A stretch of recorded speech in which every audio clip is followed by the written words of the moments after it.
নমস্কাৰ গাইজ, কি খবৰ? ভালনে? আশা কৰোঁ আপোনালোকৰ ভালেই। ময়ো বৰ্তমান ভালেই আছোঁ। মই সিদিনাখন এটা ভিডিঅ' দিছিলোঁ, য'ত মই কৈছিলোঁ যে মই অৰুণাচল টিপিত থাকোঁ মোৰ হাজবেণ্ডৰ লগত। তেওঁ জব কৰে, ময়ো জব কৰোঁ। আৰু এইখনেই হৈছে সেইখন নদী, যিখন নদীৰ বিষয়ে আপোনালোকক সিদিনাখন মই কৈছিলোঁ। চাওকচোন কি সুন্দৰ এক দৃশ্য। মই ৰাতিপুৱা 5মান বজাতে সাৰ পাই এই নদীখনলৈ এবাৰ হ'লেও আহোঁৱেই। নদীখন দেখি মনটোৱে কিবা এটা ভাল লাগি যায়। তাৰ পাছত নিজৰ ঘৰৰ কামবিলাক কৰোঁ। কিন্তু নদীখন দেখিলে দিনটোৰ কাৰণে মনটো ভাল লাগি যায়।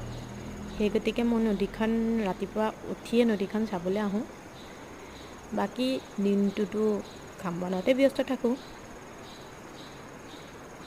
বাকী এয়াই ভিডিঅ'। চাই কেনেকুৱা পালে ক'ব, কমেণ্ট লাইক কৰিব।